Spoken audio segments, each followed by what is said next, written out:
یزید کی لشکر جو امام حسین کے مقابلے میں آیا، امام حسین کے لشکر کی تعداد 72 تھی، تو یزید نے 22,000. مجھے بتائیے 72 کا 22,000 سے کوئی مقابلہ ہوتا ہے؟ عمر بن سعد نے پھر عبید اللہ ابن زیاد کو لکھا کہ 22,000 بندے تھوڑے ہیں، کچھ بندے زیادہ بھیج. تو عمر بن سعد کو عبید اللہ ابن زیاد کہنے لگے کہ تو پاگل تو نہیں ہو گیا، 72 کے لشکر کا 22,000 بھیجا، اور کتنا بھیجو؟ تو اس نے کہا تمہیں یہ نہیں پتا یہ لوگ کون ہیں؟ یہ مولا علی شیر خدا کی اولاد ہے، ان میں ایک ایک شخص ایسا ہے جو 1,000 کے مقابلے میں لڑنا جانتا ہے.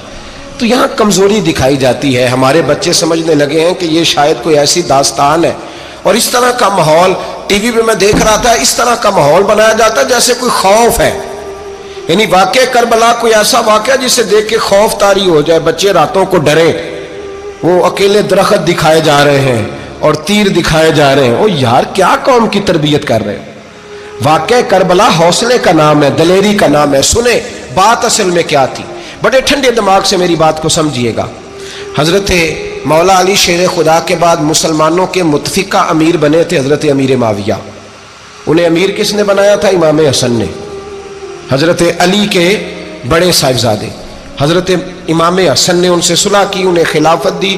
اور صحیح بخاری میں نبی پاک نے فرمایا تھا میرا بیٹا حسن سردار ہے، جب مسلمانوں کی جماعتوں میں لہو بہہ جائے گا تو حسن ان کی صلح کرا دے گا. وہ صلح امام حسن نے کرائی، جناب امیر معاویہ امیر بن گئے. حضرت امیر معاویہ رضی اللہ تعالیٰ عنہ بڑا پیار کرتے تھے نبی پاک سے، بڑا احترام کرتے تھے حضور کے خاندان کا. ان کی جو اجتہادی خطائیں ہیں وہ اپنی جگہ پہ موجود ہیں. چونکہ امام حسن نے ان سے صلح کر لی، لہذا ہم بھی ان کے بارے میں کوئی جملہ کہنے کے مجاز، ہماری مجبوری امام حسن ہے. اس لیے کہ جسے امام حسن صحیح کہے پھر امام حسن کے ماننے والے کو اسے غلط نہیں کہنا چاہیے. حضرت امیر معاویہ رضی اللہ تعالیٰ عنہ کا جب وصال ہوا تو حضرت امام حسن پہلے ہی ان سے وصال کر گئے، آپ کو زہر دے دیا گیا، آپ شہید ہو گئے. امام حسین موجود تھے. تو یزید کے بارے میں لوگوں نے کہا جناب امیر معاویہ سے کہ یہ ٹھیک ہے، مناسب ہے اور بہادر ہے، دلیر ہے، وہ جو ہوتے ہیں نا خوش آمدی ٹولہ. تو حضرت امیر معاویہ کے گرد بھی کچھ ایسے لوگ تھے، انہوں نے آپ سے کہا کہ یزید کو نامزد کر دیں. تو آپ نے یزید کو بلایا، حوالہ مجھ سے دیکھ لیجئے گا. بلا کے فرمایا کہ 3 بندوں کے سامنے اپنی خلافت پیش کرنا، اگر وہ تجھے مان جائیں تو امیر بن جانا، نہ مانے تو چپ کر کے گھر بیٹھ جانا. وہ 3 بندے کون ہیں؟ جناب عبداللہ ابن عباس، حضرت عبداللہ بن زبیر اور امام حسین رضی اللہ تعالیٰ عنہ. یہ وصیت فرمائی جناب امیر معاویہ. ہوا یہ کہ یزید جب امیر بنا نا، 2-3 چیزیں ہوتی ہیں جب کسی بندے کو قابو کرنا ہوتا ہے، 2-3-4-5 چیزیں ایسی ہوتی ہیں جس سے بندہ قابو آتا ہے. تو اس نے بھی فوری طور پہ، یزید نے دیکھا میرے لیے مسئلہ کیا بن سکتا ہے. ولید بن عتبہ اس وقت مدینے کا گورنر تھا. یزید نے اس کو خط لکھا کہ امیر عرب کا رواج آج بھی ہے کہ جب تک نئے خلیفہ کی بیعت نہیں ہو جاتی پرانے کے انتقال کی خبر ہی نہیں دیتے، اس کو رکھے رکھتے ہیں. یہ ان کا طریقہ ہے. وہ کہتے ہیں کہ ولی عہد اچھی طرح قبضہ کر لے پھر بتائیں گے. حضرت امیر معاویہ کا وصال ہو گیا، بتایا نہیں. یزید نے اب کیا کیا، چونکہ بڑا چلاک آدمی تھا، بڑا شاطر تھا، بڑا تیز تھا، اس نے ولید کو خط لکھا. کہنے لگا کہ فوری طور پہ عبداللہ ابن عباس کو بلاؤ اور اسے کہو میری بیعت کریں. یہ جو بیعت ہوتی تھی نا، یہ بھی سن لے کیا ہوتی تھی. یہ بیعت حلف ہوتا تھا کہ میں اللہ رسول کے نام پہ حلف دیتا ہوں کہ میں یزید کی اطاعت کروں گا، میں اس کے خلاف کوئی بغاوت نہیں کروں گا. کوئی یہ بیعت لوگ سمجھتے ہیں کہ بس ہاتھ پکڑنے کا نام بیعت تھا. اس بیعت کا متبادل جمہوری ملکوں کے اندر ووٹ آیا ہے.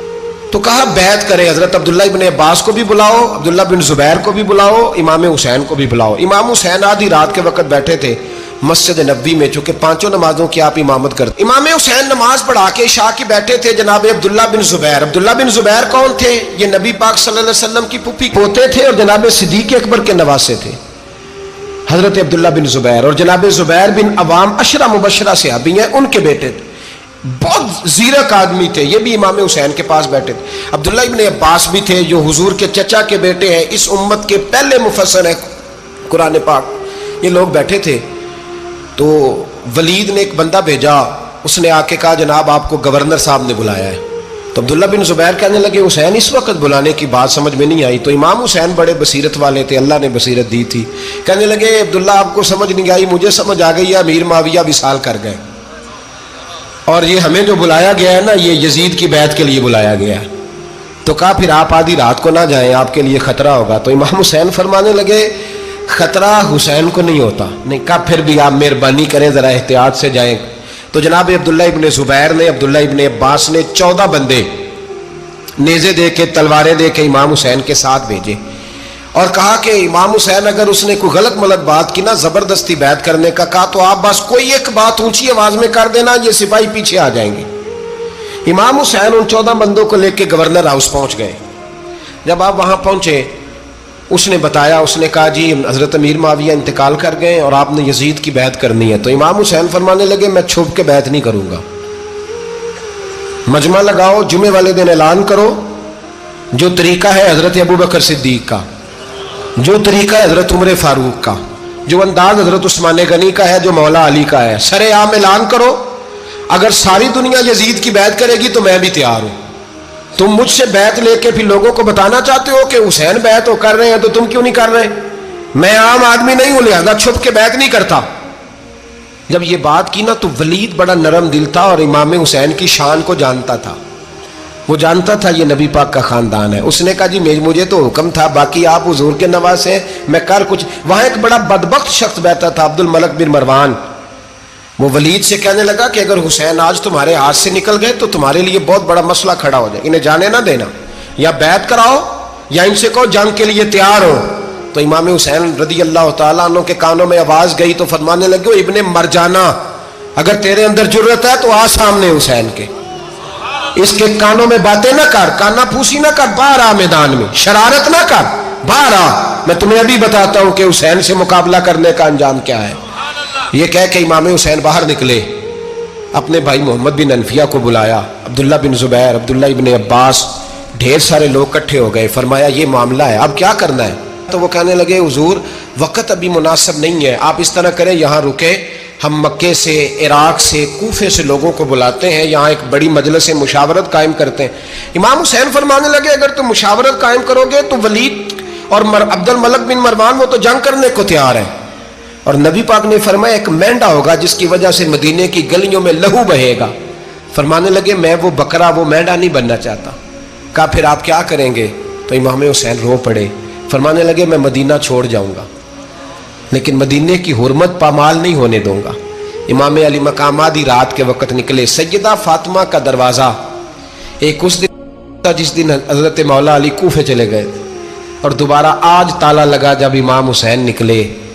آپ جنت البقیع کے پیچھے کھڑے ہو کے حضور کا روضہ دیکھنے لگے، اس وقت گنبد تو نہیں ہوتا تھا، روضہ دیکھنے لگے۔ نانا تیرے کرم کے خزینے کی خیر ہو، میں جا رہا ہوں تیرے مدینے کی خیر ہو۔ سارا خاندان لے گئے، مکے تشریف لے گئے، حج کے ایام قریب آنے والے تھے۔ امام حسین نے وہاں لوگوں سے باتیں کی۔ جب امام حسین وہاں پہنچے تو کوفے سے خط آنے لگے۔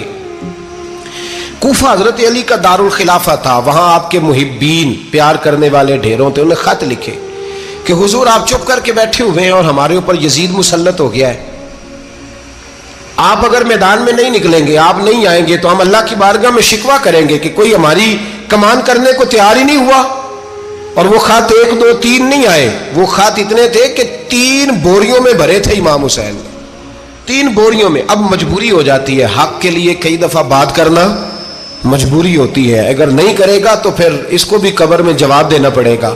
امام علی مقام رضی اللہ تعالیٰ عنہ نے مکے میں اب لوگوں کو جمع کیا مشورے کے لیے۔ ہر بندے نے کہا حضور وہ بلا تو رہے ہیں پر اپنے وعدوں کے پکے۔ کہا حضور وہ پکے نہیں، آپ نہ جائیں۔ ہر بندے نے کہا حالات ٹھیک نہیں، حالات گراؤنڈ ریالٹی صحیح نہیں، یہی مشورہ آج بھی ہر بندہ دیتا ہے، ابھی حالات نہیں۔ اتنے خراب حالات کبھی نہیں ہوئے تھے جتنے امام حسین کے دور میں تھے، لیکن فرمایا میں دین کے خلاف غلط حکمران کو مسلط ہونے کی اجازت، بول کے بتائیے، بول کے، غلط حکمران کو مسلط ہونے کی اجازت، مزاحمت کروں گا، مخالفت کروں گا۔ امام کہنے لگے کوئی بات نہیں، وہ میرے ساتھ چلے نہ چلے لیکن میں کوفے جاؤں گا، وہ لوگ میرے ساتھ کھڑا ہونے کو تیار ہے تو وہ جھوٹ ہے یا سچ ہے پر میں چلوں گا۔ جب امام علی مقام نے اصرار فرمایا تو جو آپ کے قریبی صحابہ کرام کی اولادیں تھی ساری، یہ بھی اب بیماری ہے، کچھ لوگ کہتے ہیں جی صحابہ نہیں ساتھ چلے، تو میں کہتا ہوں اہل بیت نبوت کے تو کل افراد 21 تھے، تو 72 میں باقی اولادیں کس کی تھیں؟ وہ ساری صحابہ کی اولادیں تھیں، وہ سارے، پتہ نہیں کیوں اس طرح کا فلسفہ بیان کیا جاتا ہے جس میں حالات خراب ہو۔ حضرت سیدنا امام علی مقام کو جب بہت زیادہ کہا گیا نا تو امام حسین رضی اللہ تعالیٰ عنہ نے فرمایا چلو میں ایک کام کرتا ہوں، مسلم بن عقیل کو بھیجتا ہوں، حضرت علی کے بھتیجے ہیں، امام حسین رضی اللہ تعالیٰ عنہ کے چچا کے بیٹے ہیں، حضرت عقیل کے صاحبزادے مسلم بن عقیل بڑے سمجھدار آدمی تھے، معاملہ فہم تھے، بڑے جری تھے، اتنا زبردست مشورہ کم لوگ دیتے ہیں جتنا حضرت مسلم بن عقیل دیتے تھے۔ ان کو بھیجا گیا کوفے۔ اب اس میں بڑی تفصیل ہے، وہ اپنے 2 بچے بھی لے گئے۔ جب وہ کوفے پہنچے نا تو کوفے پر جناب نعمان بن بشیر کی حکومت تھی، آپ گورنر تھے اور اہل بیت سے بڑی عقیدت رکھنے والے، نرم رویہ۔ عبید اللہ ابن زیاد کوفے کا گورنر نہیں تھا، یہ کسی اور علاقے کا تھا۔ جب آپ وہاں پہنچے تو نعمان بن بشیر نے دیکھا کہ حضرت مسلم بن عقیل آئے ہیں تو لوگ دوڑے ان کی بیعت کرنے، بھاگے، اتنے لوگ جمع ہوئے کہ ایک دن میں 17,000 آدمی نے بیعت کر لی۔ کتنے بندے جی؟ 17,000 آدمی ایک دن آیا۔ اب وہ جو امام مسلم بن عقیل کے وہاں نعرے لگانے والے تھے کہنے لگے حضور یہ پہلے دن کی کارکردگی ہے، 2-4 دن میں دیکھیے کیا ہوتا ہے۔ 2-4 دن میں کیا ہوا؟ 40,000 آدمی نے بیعت کر لی۔ اب وہ 40,000 بندہ تیار ہو گیا۔ ادھر سے جو یزید کے وفادار تھے انہوں نے خط لکھا یزید کو کہ تو نے بڑا نرم آدمی گورنر بنایا ہے اور 40,000 بندہ چلا گیا حسین کی طرف۔